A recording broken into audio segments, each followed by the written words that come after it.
Hi, my name is Pam Savino, and I would like to welcome you to the Live Authentically show. My team and I help other people step into their authentic realities and live realities that are congruent with who they are. We do that via a number of different modalities. This show is obviously one of them. And another one of our modalities that we use to help people with that is we have a Facebook community, and we can be found at liveauthentically.today/FB. And this is a place where you can come together with other like-minded people who are committed to spiritual growth and transformation and stepping into lives that are authentic. And on today's show, I have a very special guest with me. Her name is Victoria Baylor. Hi, Victoria. Hey, how are you? I'm doing well, thanks. How are you doing? Good, good. It's a pleasure to be here. Thank you so much for joining me today. I know that you've got a number of different things going on, and I so appreciate you consciously carving out time to be on my show today. Victoria does a number of different things that she'll be talking to us about today, but specifically, she helps women professionals and entrepreneurs brand confidently and impact relentlessly. I love that. And she's a speaker, teacher, consultant, and #1 Amazon best-selling author. So she's going to be telling us about what she does today, and I'm super excited to hear about that. But before we go into the specifics on that, I always start off every show with the same question. And that question is, what does it mean to you to live authentically every day? That's a good question. And I take it that's addressed at me. I was just like, wow, that hit me like no, I love that. I love that question. Thanks for Pamela for asking that. Living authentically, that's something that obviously for me resonates because my main goal in working with women as a coach is to get them to their most authentic selves.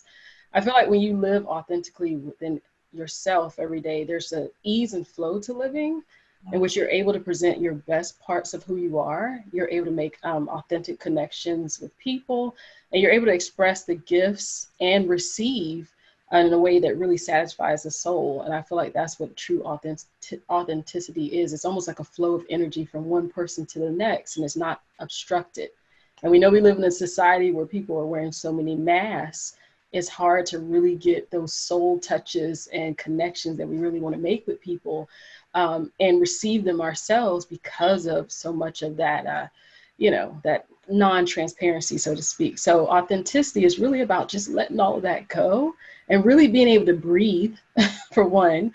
And there's a lot of acceptance that are wrapped into that, acceptance of who you are, acceptance of other people, and then just finding ways to really connect truthfully one soul to the next. So I really appreciate that question. And thank you for such an in-depth answer. Thank you for sharing that.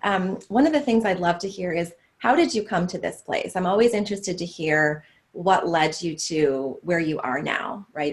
All of our life, I'm such a firm believer that all of our life experiences, our belief system, they help us craft our belief system and make us who they are and help lead us to our purpose in life. So maybe you can just walk me through either the chronology or some of the more pivotal events in your life that led you to finding your passion and finding your purpose and helping other people do that, which is obviously super powerful.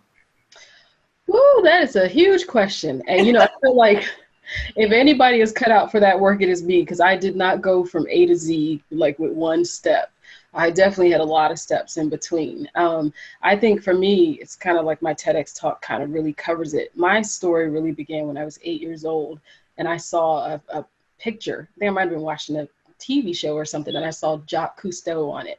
And immediately when I saw him and I saw his whole link to oceanography, I knew just something went off like an atom bomb. I was like, this is what I have to do.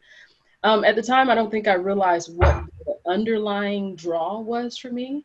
So Okay. now fast forward to what I do, it completely makes sense. There's always that, as I tell people, there's that golden thread. There's like a theme that's riven or that's woven into our lives. And oftentimes you don't pay attention to it. So it started with that fascination. And then that rolled over into an obsession, truthfully, because everything I did in school was like ocean driven, ocean themed, poems, crazy.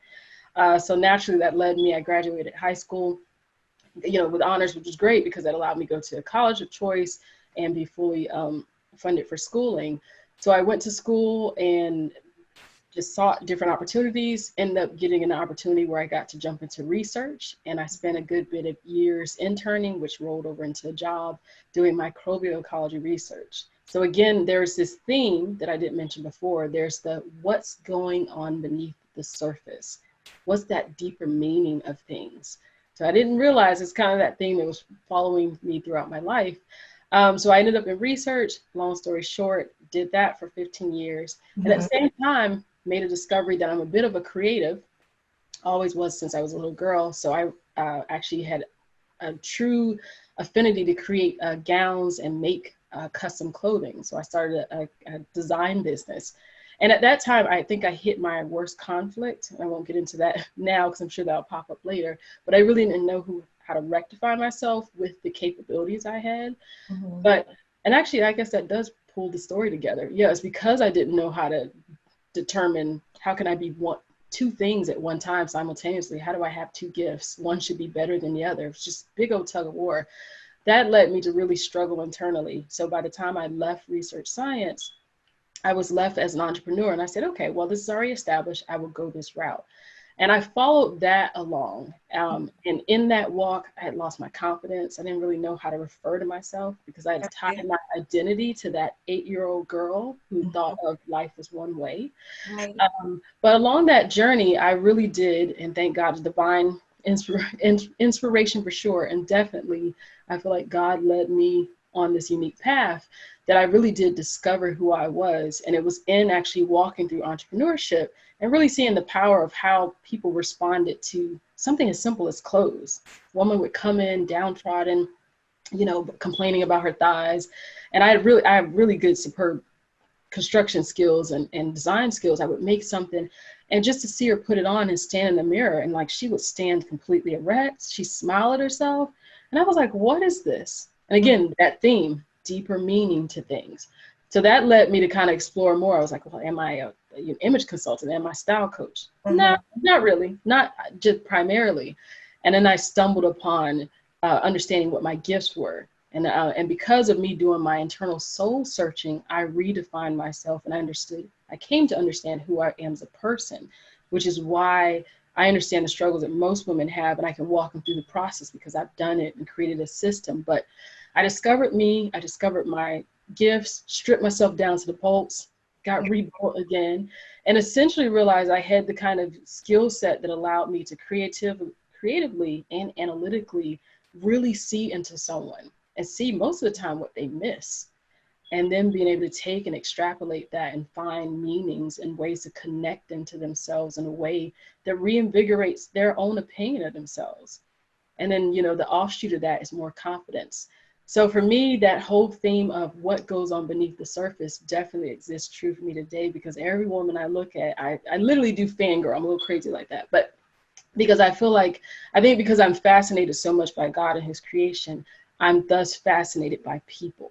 Because I know that if there's, as I mentioned in my TEDx talk, if there are nearly 8 billion people on the planet, no one has the exact same fingerprint. That is a very unique way to mark someone. So what does that marking really mean?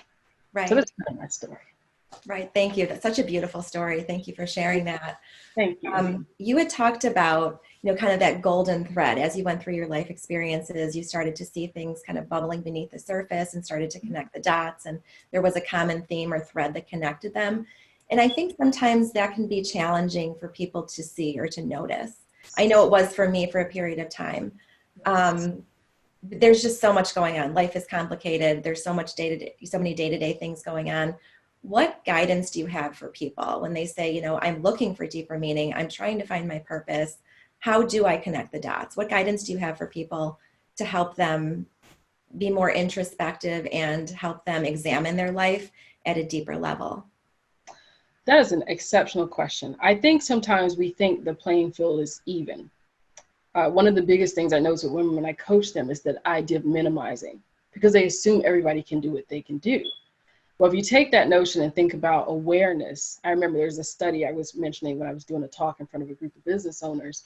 I think they did a study to test people's awareness, and 90% of people were like, oh, I'm very aware. I know about how I'm wired. I know what's going on with me. Right. But when they assessed them deeper, it was about 10 to 15%.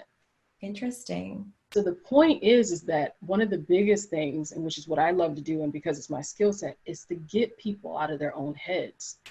Because oftentimes that is the prison of itself, because you're assuming you're seeing all, but you're not seeing all. And one of the easiest things to do is ask the people around you, what are my strengths? What Mm-hmm. did I excel at? Because I always use the example of the ant. They say an ant can lift about 500, sometimes 1,000 times its weight. We're all enamored by that. It's a pretty cool notion. But I wonder if the ant itself knows how strong it is. Or is it just simply being the ant, doing what it does Yeah. well, heavy lifting? So for the most part, I can pretty much guarantee, unless you are wired, and I know I'm one of those people, I'm wired to be, just don't miss things, just highly analytical. Unless you have that natural ability, definitely seek that. That's why coaches and mentors and listening to people is so but helpful, because our mind is just wired sometimes to downplay and to be self-critical. And then if you throw in mindset issues such as there's your conscious thinking, then it's your subconscious, and the Right. stuff you pick up that you're not even aware of. Right. A lot of that is fighting that gold thread. It's hard to see it underneath all that rubbish sometimes. It is so true. And to, like you said, take off the mask and peel back the layers. And we have so much piled on via societal conditioning and just generational differences and just the way our world is just so complicated. Yes, And I just think that it can be challenging to peel back those layers. it And, is. and we think that like the path to happiness is we go through life sequentially, right? We go to college and then we get a job and then we get married and we get a more powerful job and then we get a house and a bigger house. We kind of think we need to follow a certain trajectory. And I think a lot of people find that they're never quite satisfied. It's because that path, and I say this without judgment, but that is not the soul-based path, right? That is the path of kind of led by our egos, the parts of us that needs the external validation, and the parts of us that looks outward rather than the part of us that looks inward. And I know that was a huge turning point for me, is when I shifted into a soul-based existence. When I tried a number of different things and said, that wasn't quite it, that wasn't quite it. And then that's when I was able to find my golden thread. I looked back on my life experiences like, oh, I see now. I see how each one of these was a stepping stone to get me to where I am. So I think that that was, such great insight that you shared. Thank you. And if you would just allow me to say real quick, I love, again, your feedback on that and your experiences. And I agree, it is so inward. And I think it's just going back to what I said about minimizing. I think we need to stop looking at the things that we do and start asking the question, how? How Mm-hmm. is more? And, why? Why and how are just two powerful questions. Not so much what. For the woman that has a daycare, it's like, okay, that's what she's doing, that's it. But if you think about the how can she do that, the ability to touch and interact with kids and then reach them on a deeper level, I think what's beneath the surface in us, those innate gifts, get so suppressed by how we see the way it's packaged. And my job is to break the packaging, because that comes with its own issues. Look, I struggle with being a seamstress. If you see the kind of gowns I made, people would probably look at me like, what's your problem? Like, that is the most amazing creation. But Mm-hmm. when you're wrestling with names and titles and perceptions, you can strip yourself of everything. And I really do believe wholeheartedly that every person comes uniquely packaged. I know it's my personal belief, by God, to do something incredible that no other person on the planet can do. And unless we start unpacking our own toolbox and seeing, what do I have to play with? What can I build? If I put lumber in the yard and you look at the yard and say like, okay, what do you want me to do with that? And I put like a glue bottle and, one nail, you're like, I can't do anything with that. But if we unpack, wrenches and saws and all this stuff, you can make anything. So it all comes down, you can't build if you don't know what tools you have to build with. Exactly. That is super powerful. And I'd like to go deep there actually on this notion of this idea of creativity. I am such a huge proponent of creativity. I think that I've always been involved in creative endeavors, and it's part of what sets my soul on fire. And I guess I never really realized until I was always naturally drawn to creative endeavors, but I never realized what a powerful modality or mechanism it is to connect us to our higher self and tap into our personal power. And I would love to hear you talk about that. I would love to hear your guidance that you have for people. And I so firmly believe too that we are all innately and immeasurably creative. I think that we have a creative gifts that we bring to this world. The energy of creation is how we tap in. It's how we hook into our personal power, connect to source energy, God, the universe, whatever name you call it. It's that universal life energy, that force that's behind and within all of us and flows through our veins every single second of every single day. And we don't even realize it's there. And I know creativity is one of the things we can use to tap into that. So what do you say to someone when they say, they come to you and they say, I'm just not creative. I don't have any talents. I'm not creative. What do you say to someone? Because I know I've gotten that question before, and we always find it. We always get there. So how do you coach someone to find their own innate creativity? Well, that always feels like the greatest challenge for me. I love a challenge. I love when people say what they're not, because then we always can disprove that. But I forgot who came up with the quote, creativity is just intelligence at play. Oh, that just tickles my soul. And when you were talking, it gave me goosebumps because I think, again, it comes down to pigeonholing. What our perceptions is, so we got to get out of our mind. I was working with a client a week or so ago, and she was really questioning her own creativity. And then so I essentially, when I work with clients, it's a very step-by-step process. And through a couple of those steps, I put them through assessments that can really kind of concentrate down their gifts to the point where it's just blaring in their face. And then I go in and interpret those in a deeper way and make the connections. But she was wondering about her creativity. And I was like, okay, well, there's the way you dress. And then you're very creative when you speak. Do you notice that you do this and you use a lot of analogies? And she stopped. She was like, I never noticed that. Again, when it's there, it flows. Now, the interesting thing about creativity is that it doesn't flow when it's chaotic or under duress, which is exactly why when you get in the shower, I don't care how chaotic your day has been, you get in the shower, all of a sudden you stay in there long enough, ideas start coming. Things are flowing. It only can play and do its thing when you're at rest, which is why I'm always serious about my clients' energy profiles, like what's giving you energy, what's taken away, because I know ultimately you can't be your best self and you can't do what comes natural for you to do, which is create in some capacity if you are under that kind of stress. Right. But as far as tapping into it, it's really about not looking at anybody else and really understanding your slant on it. Some people I work with are just innovators. You leave them 5 seconds, they have about 40 ideas. It drives them crazy, but it's a gift. How do we channel them? And for other people, it's either in the way they talk or the way they show up, and I feel like oftentimes because of societal views or whatever types of stressors, people want to suppress. It's kind of like intuition. Intuition works best if you just kind of let it go.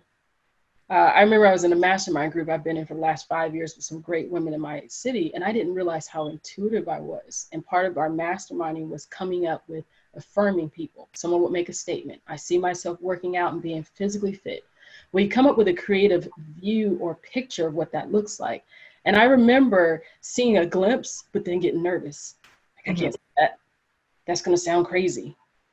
And over the years, just being comfortable with, oh, I see this. And that means that, and then having it come together, and and everybody's like, oh my gosh, this is an amazing image.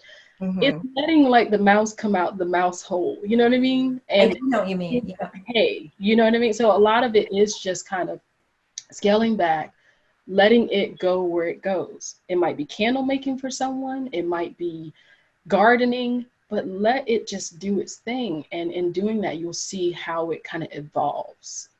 Right. Right. And I think that's so true. I always tell people anything counts. And we're talking about creativity, like you just said, just go to where you're being pulled. If your kids are coloring with chalk on the driveway, join in. That counts as creativity. It doesn't need creativity. I define as anything that doesn't have a prescribed formulaic approach. So cooking is a creative endeavor. Photography is a creative endeavor. And you don't need to aspire to be the next Mozart or the next Van Gogh or the next Ansel Adams in order to declare yourself a creative. Anything counts. So, drawing, coloring, singing, dancing, whatever you're doing to express your unique, I call it energy signature. You use the word fingerprint. We're both speaking the same language. We all have our own unique energy signature that we bring to this world. And that is, I find, one of the best pathways to allow us to connect to our higher selves, allow us to come from the soul. And I think a lot of time, and to tap into, you mentioned intuition too, to tap into our intuition. And a lot of times too, I found that there's that doubt that creeps in. Will I be judged? Right. And that's all fear-based. Again, that's all ego. And that's when that chatter in our mind starts, then we're not living from the soul. We're not coming from that soul-based place where there is no judgment. Souls, our souls are based on love, not on fear. And a lot of that is fear-based. So it's so important. I think too, I always tell people to anchor on how they feel when they do something. You talked about the how, and and I think too, I found that once I started to heighten my self-awareness and pay attention to how I felt when I was doing certain things or saying certain things or not saying certain things, kind of repressing them, holding back, I find that physiologically, I feel different if I'm not speaking up and saying what I feel when I should be. And I found the more and more I step out of that and open up and step into my authentic space, I just embody a completely different energy. And I'm wondering if you've had that same experience as well. I have, and you're absolutely right. And I think while you were talking, I mean, it's powerful what you were saying. I think the first thing that comes to mind is permission, because none of it will ever happen if you don't choose to be selfish and give yourself permission. And I love that, like you said, just kind of embodying and having things just open up. And that's kind of my process too. And I find oftentimes it's so important to know your personality and understand your wiring. Sometimes if you're more of a planner, you want to feel like you got to plan it. Right. So a lot with creativity is just really just releasing the restraints. And I feel like creativity is kind of infused anyway to help us balance just being in this world. Right. It's always in our face. And I think it's just really about, as we talked about, again, heightening awareness. When I walk out my front door and I see like plants, I'll look at it, and maybe because I kind of have a sort of biology background, I'll think about the chloroplast and then what's catching the sun rays. And then I'll look at the stray cat, the designs in the cat, and I'm like, wow, that's pretty. And for me, creativity always, of course, puts my heart back in connection with the creator. I was like, wow, you have a really interesting sense of, just artistry. And then it makes me want to tap into the elements that are mine. And I think creativity makes us unique, because no two people looking at the same thing will always see it different. There's an element of perception. Right. I feel like the world needs more of those perceptions, but we have to have the braveness to say that, no, I don't have to work 90 hours a week. No, I don't need another boat. No, I don't. I need to just be able to breathe, decompress, and then just tap into that other part of myself that really fills my soul. Right. And like you said, perception. I mean, it's about, I think there needs to be an open-mindedness to this as well. And I know that's when I really started to expand, is when I started to stop seeing the world from such a narrow perspective, or through narrow lenses. We can get to 5 a number of different ways. 0 + 5 is 5, 1 + 4 is 5, 2 + 3 is 5. There are many, many different ways to get to the same place. And life definitely does become so much richer when we open up our minds and our eyes to different ways of seeing the world. Mm-hmm. I'd love to talk about rest a little bit. I want to echo what you said, because that is such an important part of any process, rest and recovery. And that took me a while. I want to talk about this a little bit, because I know that this was a game changer for me when I finally accepted and started to prioritize rest. And I know it sounds so basic, but I think in our society, we're so conditioned to produce. I feel like the focus is always on, grinding it out and cranking things out and maximizing productivity. And it took me a while to understand that rest is such an important part of that process. And you talked about getting ideas in the shower.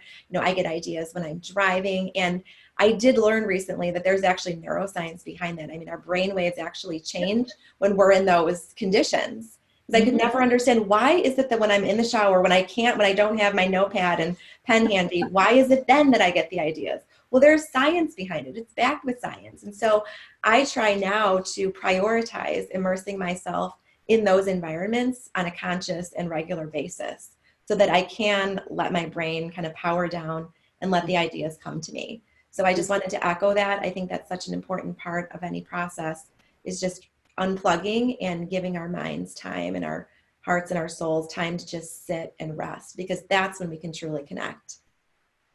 No, you're right. And I love when, because I had a similar experience. I crashed and burned years ago. So I had to learn the hard way, unfortunately. And I remember just kind of being flat out and seeing life just still go about. My husband, daughter still laughing, giggling in the next room.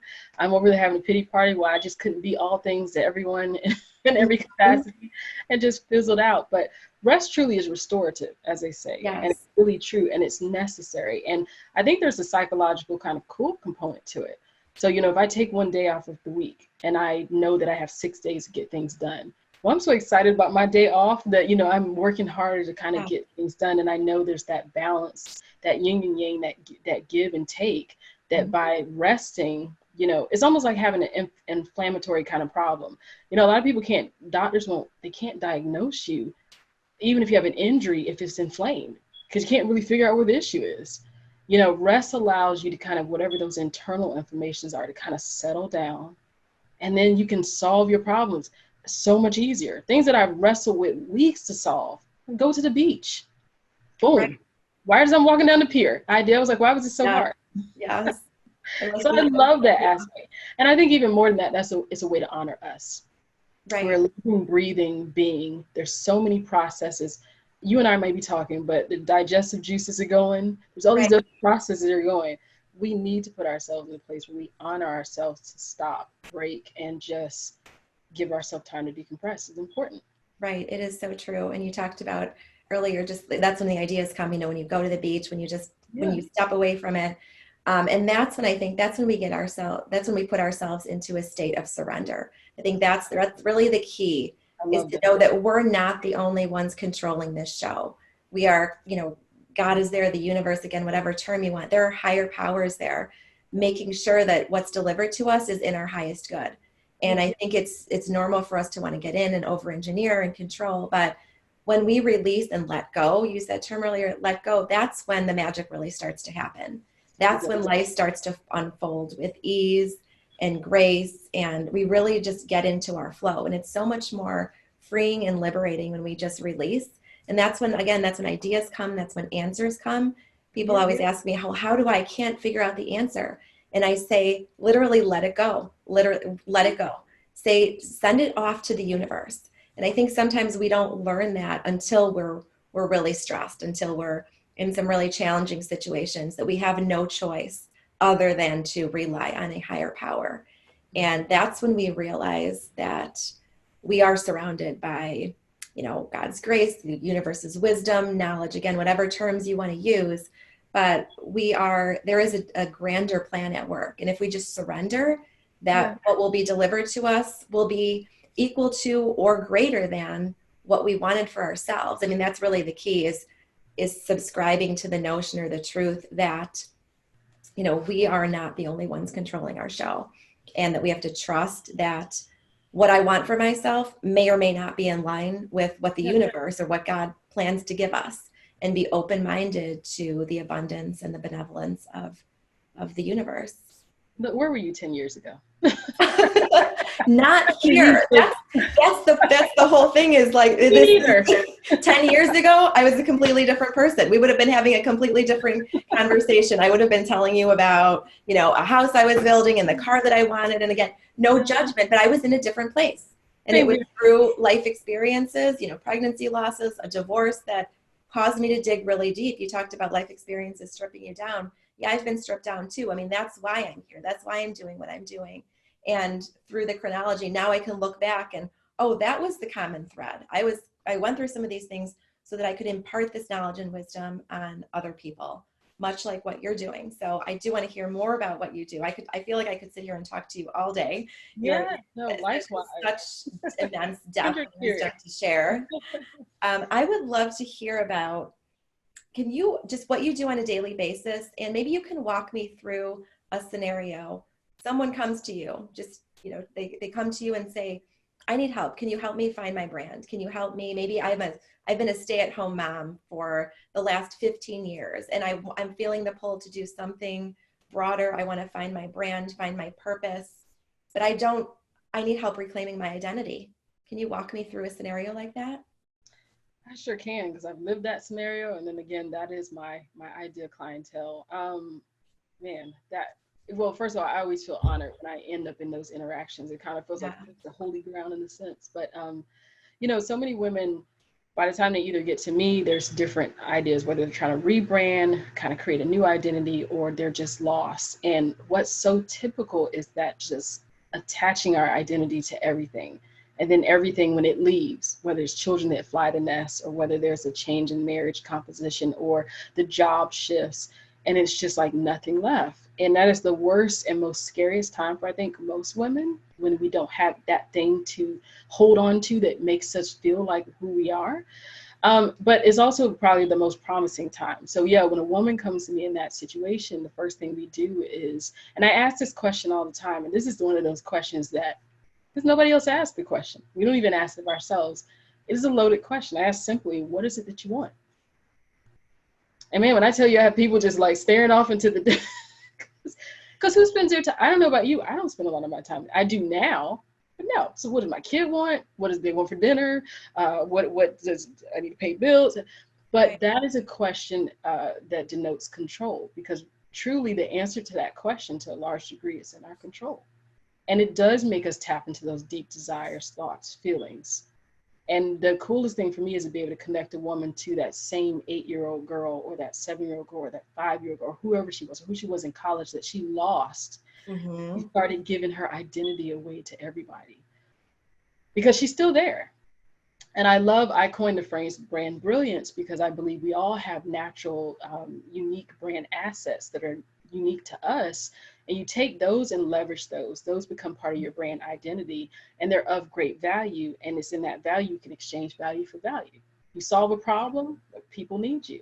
But Right. it's also in that notion that I like to point out something very distinct. I usually put a picture of two things on a screen. I'll put a diamond that's really polished, and then I'll put a picture of what most people don't know is a diamond in the rough. That's a diamond when it's like embedded in the rock, like when they're trying to mine it. Looks Okay. like a piece of glass. And I'll usually ask which one's the diamond. And the smart person usually is that one person's like, they're both diamonds. Good point. Okay. But which one did you have to prove, or which one was easier seen as such? And my point in saying that is we're all diamonds. So I never, when I went work with women, there's that curiosity even within me. It's like, oh my gosh, what is she embedded with? Like, what is in there?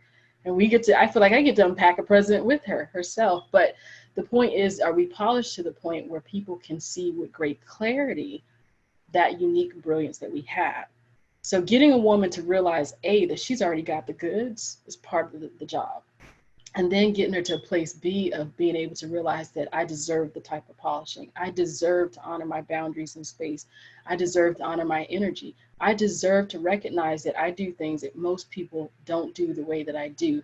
And it's in every realization, every week that we work together, we're stripping something, stripping.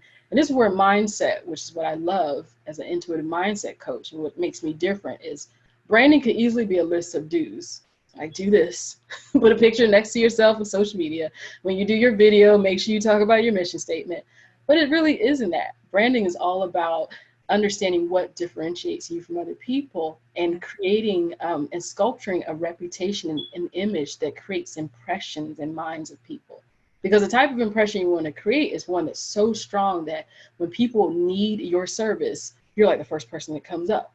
I'm Mm-hmm. sure, Pamela, for you, there are lots of people when they're thinking about you and what you contribute, they're like, oh, we need to call Pamela. She's the person. Yeah. You know, the speaking gigs and the podcast interviews and all that stuff. So all I do is just help mine people for the goods that they have, put them on the table, and then in a sense, concentrate that, connect them up, and create this identity and story and everything that allows them to authentically step into the world. Because so many people, I mean, the stress that comes with having a mask every day is debilitating. Right.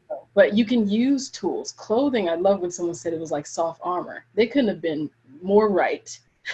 Put on the right outfit, you feel like $1,000,000, man, you can go in there and do whatever you need to do. Uh, you know, just so many different branding tools that we have, but it really starts primarily with the mindset shift. And again, if I can get her to see that she already possesses the value, then we get to go explore together and remove the obstructions that keeps her from really owning that. And then the rest is history. We brand and use techniques and get her out there and position her in the minds of other people that she truly is an authority. She truly is the person that can solve that problem. And I don't know if I can preach it enough, and I won't belabor the point, but I was talking to a client right before this call, is that you take one element. Okay, some people that sew, huge group of people. Okay, fine. Person that sews and can design. Okay, that just got smaller. The person that can sew, design, and style someone. Oh, that's an interesting niche. Got smaller. A person that can sew, design, mom worked at a factory all their life. They've had a passion for it. Oh, that group just got smaller. So what we do is end up, and this is why competition shouldn't even be a factor, we end up creating a very unique lane for ourselves. It's like that idea of the book, The Blue Ocean Strategy. You're in something that's just yours and you can run it. And brilliantly, when you do that, you take notice. You become the unicorn because no one's seen a composition quite like you. Like, wow, how did she do this? And she has this background. And I think that's where not hiding our stories is so important. And I had to learn that personally because I wanted to be like, oh, yeah, you got the research science background. Let's not talk about the sewing part. That makes me look like I work in a factory and stuff. But no, how many sewing scientists do you know that also has a very highly intuitive mind that can actually analyze people to the core and pull out their best gifts and can actually speak and teach on the subject? Right, right. But we have to own all of us. And I think that's the beauty of what real branding is. That is brand brilliance. That's a great description. I love that. And that's all along the lines of and congruent and harmonious with authenticity. Like you said, own all parts of ourselves. It's being proud of it, not tucking things away and keeping them hidden. But that's what authenticity is. People always, or sometimes think, I know I used to think, the secret to life is just being positive and it's being happy and cheerful. And that's part of it, but that's not the only part. The other part of it is being real and being raw and showing up as you are and showing people the authentic, just the parts of you that you normally kept tucked away. Cause like you said, that's incredibly debilitating. It's incredibly stressful. It's incredibly weighing. And we don't sometimes realize how much we're carrying, how much things are weighing us down until we lighten them, until we lighten our load and peel back the layers. And that's when we feel, I feel energetically so much lighter now that I've shed some of those things that just weren't in my highest good. They just didn't serve me. And sometimes just saying it. And that's why I think for me with coaching is it becomes a safe place because oftentimes what one woman won't admit, we do a limiting belief exercise where we go in, I call de-weed the garden, pull out that nastiest thing. And for a woman to say what she's been harboring inside, it's very freeing. But along the lines of what you're saying, sharing, and again, it comes down to connecting with people. But I like to think about art, like a painting.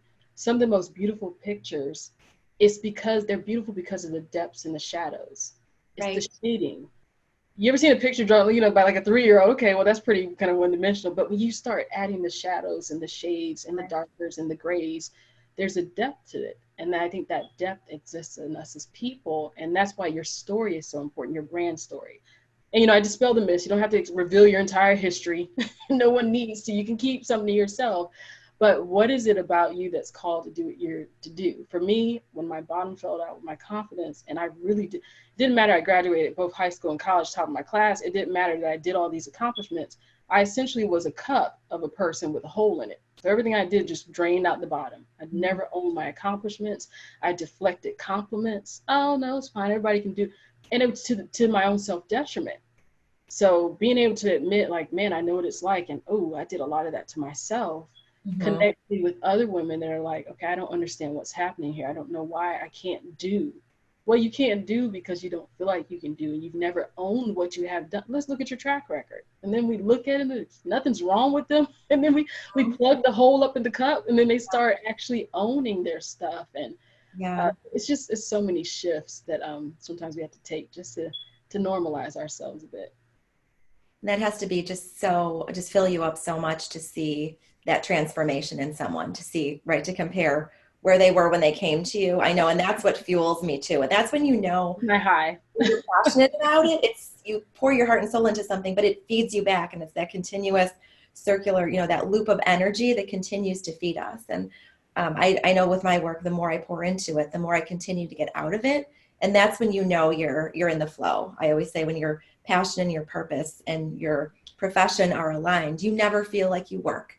You never feel like, I never describe what I do as work. And I, would assume that you are much the same. And I can see it. You embody that passion. You're living your purpose every single day, which is amazing. How do you want people to remember you? I know this is kind of a deep question, but we're all, sobering topic, but we're all on this earth for a limited period of time. And again, we sometimes get so caught up in materialism and things in our physical world, but how do you want people to remember you? What do they want? What would you want someone to say about you, your energy signature, the mark you've left on this world? That's a very profound question. I think a lot of us are thinking a little bit more about that, especially in light of Kobe Bryant's death. And, the interesting thing about it, technically it should not be shocking. Yeah, he and I are about almost the same age. So, of course, it hurts because you're like, man, I watched his career and I don't even like basketball. But my point is, I think that's the thing it churns up in all of us. It's like, that's the part that I can't control. Doesn't matter how much money or anything you have. So I always think in terms of there's the start, there's end, which I don't know what that number is, but there's the dash. And then my thing is I always kind of talk to God about, and I think back to the mistakes, the chasing the stuff that I probably shouldn't have chased, the being so caught up in what I thought would work or this and that. And I know that where I'm at now that I'm clear, my whole point is like, God, my goal and my hope is to serve, is to impact you in the way in which you've impacted my heart. You're my greatest friend.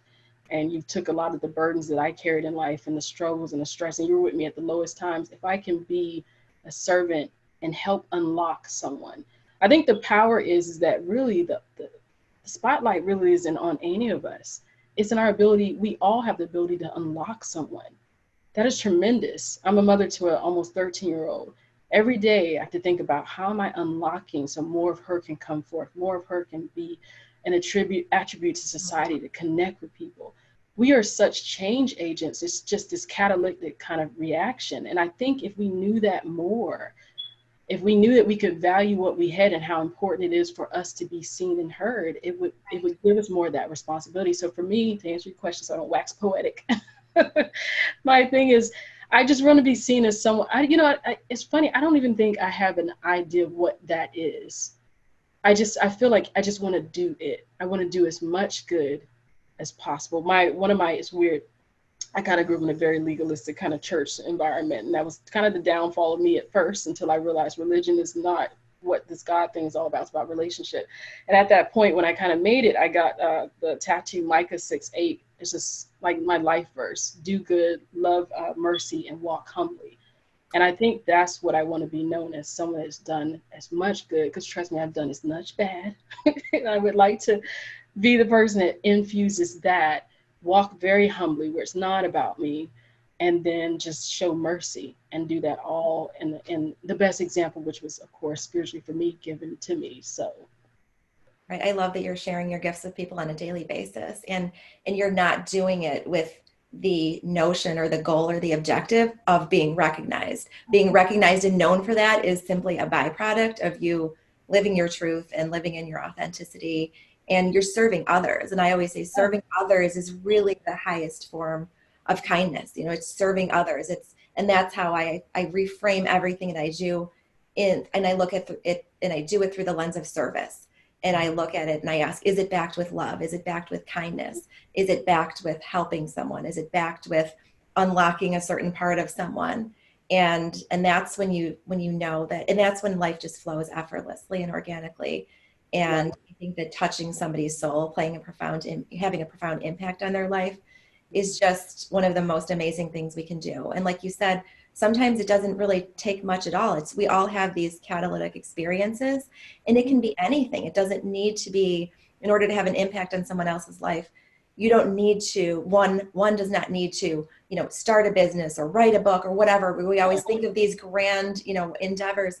We can change someone's life. We can change a perfect stranger's life with a simple compliment. Maybe that was the only compliment they heard all week. Or sometimes it just takes, a piece of music or a piece of poetry or song lyrics or a conversation with a perfect stranger to totally change the direction of someone's life. So I think I'm such a firm believer of that. We can never underestimate the power and the impact that even the kindest or the simplest words or gestures can have on someone. You're so right. Yeah, and I think it's in not trying to be so super intentional and working in on ourselves daily, which is like checking those intentions and thinking about what is it that I want, and asking the question you asked, which will make you soul dive. You know, what do I want to be known for? Because when you start thinking from that standpoint, life is like it's like a blowing out a flame. It's so finite, and Yeah, it's not that much time. And if yeah, it's just it is sobering when you think of that. It just makes you want to be more intentional. So yeah, absolutely.